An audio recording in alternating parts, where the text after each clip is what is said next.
ഇന്ന് നമ്മളിങ്ങനെ social media use ചെയ്യുമ്പോൾ അറിയാതെയാണെങ്കിൽ പോലും കുറെ ആളുകൾ ഇങ്ങനെ യുക്തിവാദികളുടെ സ്പീച്ചുകളൊക്കെ ഇങ്ങനെ കാണാൻ. അതുകൊണ്ട് തന്നെ പണ്ഡിതന്മാർ പറയുന്നുണ്ട്, യുക്തിവാദികളുടെ പ്രസംഗം ആ വിഷയങ്ങളിൽ അറിവില്ലാത്ത ആളുകൾ കേൾക്കരുത്, അത് നിഷിദ്ധമാണ്. എന്തുകൊണ്ട്?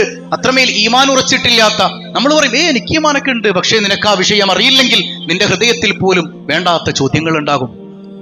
നിന്റെ ഹൃദയത്തിൽ പോലും അള്ളാഹിനെ കുറിച്ച് സംശയിക്കും. ഹബീബായ സല്ലല്ലാഹു അലൈഹി വസല്ലമ തങ്ങളെ കുറിച്ച് മോശം ചിന്തകൾ നിന്റെ മനസ്സിൽ ഉണ്ടാക്കിയെടുക്കാൻ ഇവരെ കൊണ്ട് കഴിയും. അതുകൊണ്ട് തന്നെ അറിവില്ലാത്ത വിഷയങ്ങളിൽ പോയി തലവെച്ചു കൊടുക്കരുതെന്ന് പണ്ഡിതന്മാർ എത്രമേൽ ഉണർത്തിയാലും നമ്മുടെ കുഞ്ഞുങ്ങൾ അത്തരം പ്രസംഗങ്ങൾ ഇങ്ങനെ കേൾക്കും. അവരിങ്ങനെ ചോദ്യമിട്ട് തരണം, മക്കളെ നിങ്ങൾ എന്തിനിങ്ങനെ കഷ്ടപ്പെട്ട് ജീവിക്കണം? നിങ്ങൾ എന്തിനിങ്ങനെ 5 നേരം നിസ്കരിക്കണേ? നിങ്ങൾക്ക് എന്തും ചെയ്യാം ഇവിടെ, അല്ലേ? ഈ കല്യാണത്തിന്റെ പേരിലുള്ള നൂലാമാലകളുടെ ഒന്നും പിന്നാലെ നിങ്ങൾ പോകണ്ട. നിങ്ങൾ ജസ്റ്റ് ലിവിങ് ടുഗദർ നിങ്ങൾക്ക് ആസ്വദിക്കാമല്ലോ, അല്ലേ? നിങ്ങൾക്ക് ഇഷ്ടമുള്ളൊരു പെണ്ണായിട്ട് എത്ര നാൾ വേണമെങ്കിലും അങ്ങ് ജീവിച്ചു. ആരാണ് ഇവിടെ തടസ്സം? നമ്മുടെ രാജ്യം നമുക്ക് അനുകൂലമല്ലേ? രാജ്യത്ത് രണ്ടാമതൊരു വിവാഹം കഴിക്കണമെങ്കിൽ മുസൽമാന് ആദ്യത്തെ പെണ്ണിന്റെ അനുവാദം വേണമെന്ന് കോടതി പറയുമ്പോൾ അപ്പോഴും ഒരു ഭാര്യയുള്ള ഒരു പുരുഷൻ എത്ര വേണമെങ്കിലും ഹറാമായ ബന്ധങ്ങളുടെ പിന്നാലെ പോയാൽ അവിടെ ചോദ്യം ചെയ്യാൻ ഒരു കോടതിയില്ല. അവിടെ ഒരു പെണ്ണിന്റെ സമ്മതം വേണ്ട. ഒന്ന് ചിന്തിച്ചു നോക്ക്. എല്ലാം എതിരാകുന്ന ഒരു കാലഘട്ടം. പറയുന്നത് കേട്ടാത്തൊന്ന് മുസ്ലിങ്ങളൊക്കെ ഇങ്ങനെ രണ്ടാമത് കെട്ടാൻ മുട്ടി നിൽക്കുകയാണെന്ന്. അങ്ങനെ ചെയ്യുകയാണെങ്കിൽ അവിടെ ഇസ്ലാമിന്റെ നിയമങ്ങളുണ്ട്.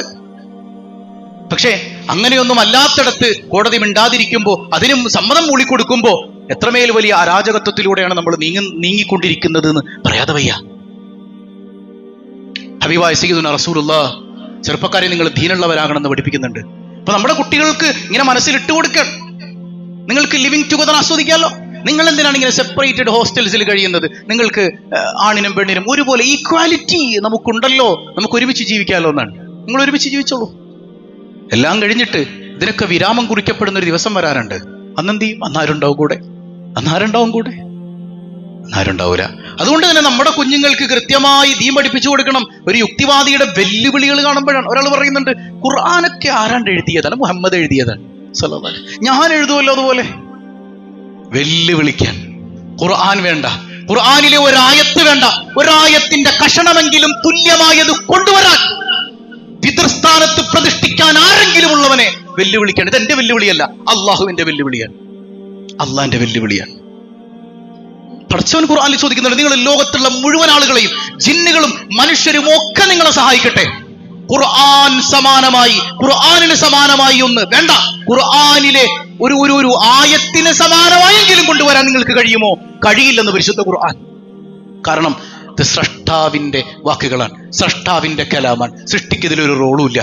മുഹമ്മദ് മുസ്തഫ സല്ലല്ലാഹു അലൈഹി വസല്ലം തങ്ങൾ സ്രഷ്ടാവിന്റെ കലാം നമ്മളിലേക്ക് എത്തിച്ചു തന്ന അള്ളാഹുവിന്റെ ദൂതരാണ് സയ്യിദുനാ റസൂലുള്ളാഹി സ്വല്ലല്ലാഹു അലൈഹി വസല്ലം. അപ്പൊ നമുക്ക് ഈ വിഷയത്തിൽ കൃത്യമായ ബോധ്യം ഉണ്ടാകണം. 1400 കൊല്ലം മുമ്പ് ഇത്തരം പ്രഖ്യാപനങ്ങളൊക്കെ വരുമ്പോ എന്തെല്ലാം കാര്യങ്ങൾ ഇസ്ലാം ഇങ്ങനെ പറഞ്ഞു തരുന്നുണ്ട്. 1400 കൊല്ലം മുമ്പ് അങ്ങനെ ഒരു ചിന്ത പോലും ഇല്ലാത്തിടത്ത് നിന്ന് ശാസ്ത്രീയമായ പല സത്യങ്ങളും നമ്മുടെ മുമ്പിൽ വിവരിച്ചു തന്നിട്ടുണ്ട് പരിശുദ്ധ ഖുർആനും ഹബീബായ സയ്യിദുനാ റസൂലുള്ളാഹി. ശരിക്കും ശാസ്ത്രീയമായ അവബോധം ഒട്ടും തീണ്ടിയിട്ടില്ലാത്തവരാണ് ഇന്ന് യുക്തിവാദികൾ എന്ന പേരിൽ നടക്കുന്ന RSSകാരന്റെ ചെരുപ്പ് നക്കികൾ. അങ്ങനെ തന്നെ പറയും, അങ്ങനെ തന്നെ ഫാസിസ്റ്റുകളുടെ ചെരുപ്പ് നക്കികളാണെന്ന് ഇന്ന് പല യുക്തിവാദികളുടെ വേഷത്തിൽ നടക്കുന്നവന്മാരും. അവർക്ക് ഈ രാജ്യത്തെ ഭരണകൂട ഭീകരതയ്ക്കെതിരിൽ ഒന്നും മിണ്ടാനില്ല. അവർക്ക് പറയാനുള്ളത് ഇസ്ലാമിനെതിരെ മാത്രം. എന്തുകൊണ്ട്? അവർ ഒളിഞ്ഞും തെളിഞ്ഞും കിട്ടാവുന്നതൊക്കെ കയ്യിൽ മേടിച്ചെടുത്തിട്ടുണ്ട് RSSകാരന്റെ കയ്യിൽ നിന്ന്. എന്നാൽ പരിശുദ്ധ ഖുർആൻ പറയുന്നുണ്ട് എത്രയോ കാര്യങ്ങൾ. ഈ വിഷയങ്ങളുടെ പിന്നാലെ പഠിച്ചു പോകുന്ന ഒരു ശാസ്ത്ര വിദ്യാർത്ഥിക്ക് വേണ്ട, ഒരു ശാസ്ത്രകാരൻ, അവൻ അവസാനം എവിടെയാണ് ചെന്നെത്തുക? ഡോക്ടർ റോജർ പെൻറോസ് പറഞ്ഞു വെച്ചതുപോലെ അദ്ദേഹം പറയുന്നുണ്ട്, our present understanding of the reality is incomplete. ഞങ്ങൾ കണ്ടെത്തിയതെല്ലാം അപൂർണമാണ്.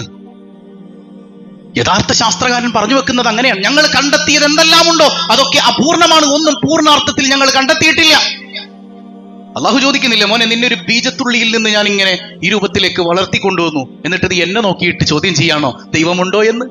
എന്തൊരു വിരോധാഭാസമാണത്. ഒരു ബീജത്തുള്ളിയിൽ നിന്ന്, ആ ഒരു തുള്ളിയിൽ നിന്ന് നിനക്ക് കൈകാലുകൾ തന്ന് ശ്വസിക്കാനെല്ലാം തന്ന് നിന്നെ ഇത്രമേൽ വളർത്തി വലുതാക്കിയപ്പോ നാഥനായ റബ്ബിന്റെ മുമ്പിലേക്ക് തിരിഞ്ഞു നിന്നിട്ട് ദൈവമുണ്ടോ എന്ന് ചോദിക്കാൻ മാത്രം അത്രമേൽ മോശമായി പോയ മനുഷ്യ നീ അതാ ചോദിക്കാൻ. എന്നാൽ ബുദ്ധിയുള്ള ശാസ്ത്രകാരൻ പഠിച്ചു ചെല്ലുമ്പോൾ അവന് തിരിച്ചറിയുന്ന ഒരു സത്യം, our present understanding of the reality is incomplete. അത് പരിപൂർണല്ല. മാത്രല്ല മിസ്റ്റീരിയസ്, ഒരുപാട് രഹസ്യങ്ങളുടെ താക്കോലുകൾ ഇനിയും ഞങ്ങൾക്ക് കിട്ടാനുണ്ട്.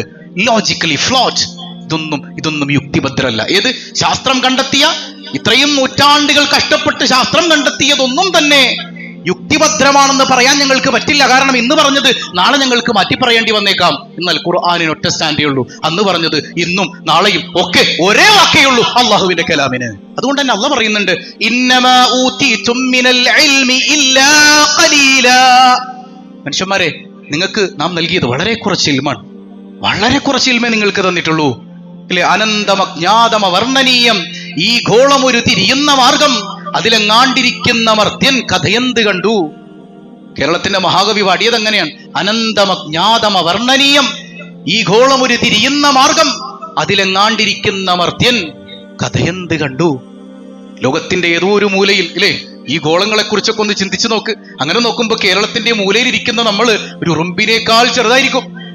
അവിടെ എവിടെയോ ജീവിക്കുന്ന ഞാനിങ്ങനെ ദൈവമുണ്ടോ ദൈവമില്ലേ എന്ന് പറയുന്ന എൻ്റെ ഒരു ബുദ്ധി, അത് എത്രമേൽ അപക്വമായതാണ് എന്ന് ബുദ്ധിയുള്ള മനുഷ്യന്മാർ ചോദിക്കുകയാണ്. ഒരിക്കലും ശാസ്ത്രത്തെ ഇസ്ലാം വിരോധിക്കുകയല്ല. നിങ്ങൾ ശാസ്ത്രീയമായി പഠിക്കണം, അങ്ങനെ പഠിച്ച് എന്നെ കണ്ടെത്തണമെന്ന് പഠിപ്പിക്കുന്ന അല്ലാഹു റബ്ബുൽ ആലമീൻ. പക്ഷെ നമ്മളുടെ കുട്ടികളുടെ വിദ്യാഭ്യാസ രീതികൾ പലപ്പോഴും വഴിതെറ്റി അത് ചിലപ്പോൾ ഒരു പ്രത്യേക ദിശയിലേക്ക് മാത്രം പോകുന്നുണ്ട്. ദൈവനിഷേധമുണ്ടെങ്കിലേ ഞാൻ നല്ലൊരു എഡ്യൂക്കേറ്റഡ് ആയ ആളാകൂ എന്നുള്ളൊരു തോന്നൽ പോലും നമ്മുടെ കുഞ്ഞുങ്ങളുടെ ചിന്താമണ്ഡലങ്ങളിൽ ഇട്ടുകൊടുക്കാൻ ഇന്നത്തെ വിദ്യാഭ്യാസ സിസ്റ്റത്തിന് കഴിയുന്നുണ്ട് എന്നുള്ളതാണ്. യഥാർത്ഥത്തിൽ ഇന്നത്തെ ഈ ന്യൂജൻ വിദ്യാഭ്യാസം എന്നത് സാംസ്കാരികമായ അട്ടിമറിയുടെ ഒരു ടൂളാണ്. നിങ്ങൾ ബുദ്ധിയുള്ള മനുഷ്യന്മാർ ചിന്തിച്ചു നോക്കിയാൽ മനസ്സിലാവും. സാംസ്കാരികമായ അട്ടിമറിയുടെ ഒരു ടൂളായി പ്രവർത്തിക്കുന്നുണ്ട് ഇന്നത്തെ ന്യൂജൻ വിദ്യാഭ്യാസം എന്ന് പറയുന്നത്. അതുകൊണ്ട് തന്നെയാണ് മെക്കാലെ പ്രഭു 1883 അദ്ദേഹത്തിന്റെ മിനിറ്റ്സിൽ രേഖപ്പെടുത്തി വെച്ചത്, we may educate our subjects so they may demand our institutions. When the day comes, it will be the proudest day of history. നമ്മുടെ വിദ്യാഭ്യാസം ഇന്ത്യയിലെ കുട്ടികൾക്ക് കൊടുക്കണം. ഇന്ത്യയിൽ മാത്രമല്ല, നമ്മൾ എവിടെയെല്ലാം ഭരിക്കുന്നുണ്ടോ അവിടെയെല്ലാം നമ്മുടെ വിദ്യാഭ്യാസം കൊടുക്കണം. അങ്ങനെ പിന്നീടൊരു പുലർക്കാലം വരാനുണ്ട്. അന്ന് ഞങ്ങളും ഇന്ത്യക്കാരും തമ്മിൽ കറുപ്പ് വെളുപ്പ് നിറത്തിന്റെ വ്യത്യാസം മാത്രമേ ഉണ്ടാവുള്ളൂ.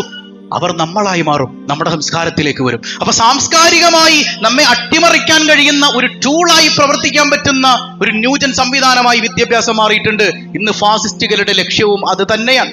ഇപ്പൊ നമ്മുടെ നാഷണൽ എഡ്യൂക്കേഷൻ പോളിസി അത് പണ്ടേ ഉള്ളതാണ്, പുതിയ സംഗതിയൊന്നുമല്ല.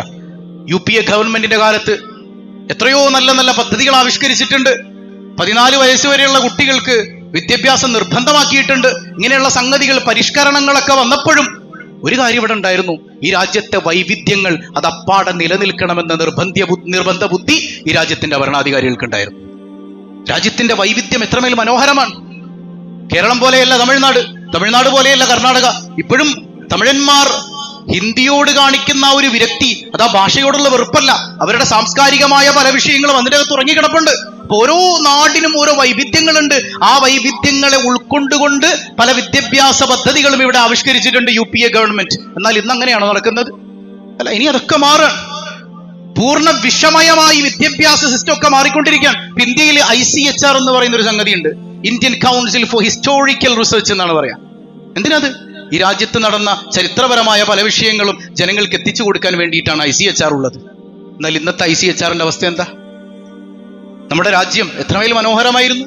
ഈ കേരളത്തിൽ തന്നെ ഈ രാജ്യത്തിനകത്തേക്ക് കടന്നു വന്ന പല അധിനിവേശ ശക്തികൾക്കെതിരെ ശബ്ദിച്ചത് ഈ കേരളത്തിലുള്ള ഒരുപാട് മാപ്പിളമാരായിരുന്നു. മലബാറിലെ മുസ്ലിംകൾ ഇന്ത്യ രാജ്യത്തിന് വേണ്ടി യുദ്ധത്തിൽ പങ്കെടുക്കാൻ പോയപ്പോ വീട്ടിലെ കുട്ടി മരിച്ചപ്പോ കബറടക്കാൻ നാട്ടിലൊരാണില്ലാതെ വന്നതിന്റെ പേരിൽ സ്ത്രീകൾ ഇറങ്ങി കബറടക്കേണ്ടി വന്ന കാലമുണ്ടായിട്ടുണ്ട് ഈ കേരളത്തില്. അങ്ങ് ഫലസ്തീനിൽ ഇന്ന് അനുഭവിക്കുന്ന സംഗതികൾ പലതും പോർച്ചുഗീസുകാരന്റെ കാലം മുതൽക്ക് കേരളത്തിലെ മുസ്ലിങ്ങൾ അനുഭവിച്ചിട്ടുണ്ട്, കേരളത്തിലെ മനുഷ്യന്മാർ അനുഭവിച്ചിട്ടുണ്ട്. അന്ന് വാസ്കോ ഡ ഗാമ കോഴിക്കോട് കപ്പലിറങ്ങുന്ന സമയത്ത് അതിനെതിരെ ശബ്ദിച്ചത് ആദ്യമായിട്ടൊരു മുസ്ലിം പണ്ഡിതനായിരുന്നു. ആരാന്നറിയോ നിങ്ങൾക്ക്? അന്ന് കോഴിക്കോട് അങ്ങാടിയിൽ വന്ന് നിന്നുകൊണ്ട് അദ്ദേഹം പറയുന്നുണ്ട്, ഈ കാലുകുത്തൽ വെറുതെ അല്ലട്ടോ, ഇതിന്റെ പിന്നിൽ ഒരു അധിനിവേശം മണക്കുന്നുണ്ട്, ഇവിടെ ശക്തമായ പ്രശ്നങ്ങൾ ഉണ്ടാകും. അദ്ദേഹം അവിടെ നിന്ന് മുന്നറിയിപ്പ് നൽകിയിട്ടുണ്ട്. ആരാണത്? അത് മഹാനായ ഖാദി മുഹമ്മദ് റഹിമഹുള്ളയാണ്. ആരാ ഖാദി മുഹമ്മദ്?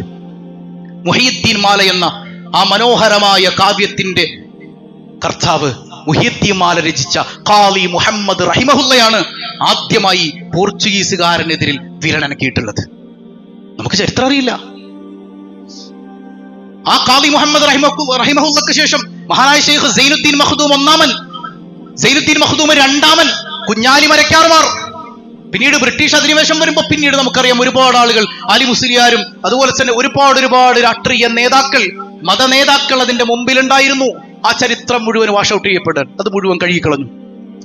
ഇനി ഇതൊക്കെ കണ്ടിട്ട് മിണ്ടാതിരിക്കുന്ന നമ്മുടെ ഒരു യുവതയെക്കുറിച്ച് നിങ്ങൾ ചിന്തിച്ചു നോക്കിയേ. ഈ യുവതയാണ് അവസാന കാലത്ത് ഉമ്മത്തിനെ രക്ഷിക്കേണ്ടതെന്ന് മുഹമ്മദുർ റസൂലുള്ളാഹ്. ഏത് യുവത? ഇന്ന് മിണ്ടാതിരിക്കുന്ന യുവതയാണോ? ഇന്ന് മിണ്ടാതിരിക്കുന്ന യുവതയാണോ? നമ്മുടെ കുട്ടികൾ എന്തെങ്കിലും മിണ്ടുന്നുണ്ടോ? മിണ്ടാൻ അറിയില്ല, അവർക്ക് ചരിത്രബോധമില്ല. ഹബീബായ സയ്യിദുനാ റസൂലുള്ളാഹ് അങ്ങനെ തന്നെ പറഞ്ഞു തന്നിട്ടുണ്ട്. ഇതിപ്പോ എന്ത് സംഭവിക്കും? അങ്ങനെ ഓരോരോ വിഷയങ്ങൾ വളച്ചൊടിക്കപ്പെട്ടത് പഠിച്ച് അവസാനം ഭരണഘടന തന്നെ മാറ്റി എഴുതിയാലും നമ്മുടെ കുഞ്ഞുങ്ങൾ കാമാമിണ്ടാത്തവണ്ണം ഷണ്ഡീകരിക്കപ്പെട്ടു പോയിട്ടുണ്ട്. ജനത ഷണ്ഡീകരിക്കപ്പെട്ടു പോയിട്ടുണ്ട്, വക്രീകരിക്കപ്പെട്ടു പോയിട്ടുണ്ട്, തലച്ചോറ് ബ്രെയിൻ വാഷ് ചെയ്യപ്പെട്ടിട്ടുണ്ട്. പക്ഷെ നമ്മൾ തിരിച്ചറിയാതെ പോവുകയാണ്. ഈ സമുദായത്തിലെ ചെറുപ്പക്കാരാണ് അവസാന കാലത്ത് ഉമ്മത്തിന്റെ രക്ഷകർ. ഏതുപോലെ സൂറത്തുൽ കഹ്ഫിൽ അസ്ഹാബുൽ കഹ്ഫ് ഭരണകൂട ഭീകരതയ്ക്കെതിരിൽ പ്രതിരോധം തീർത്തതുപോലെ ഈ ഉമ്മത്തിനെ രക്ഷിക്കേണ്ടത് അവസാന കാലഘട്ടത്തിൽ ചെറുപ്പക്കാരാണെന്ന് സയ്യിദുനാ വഹബീബുനാ റസൂലുള്ളാഹ്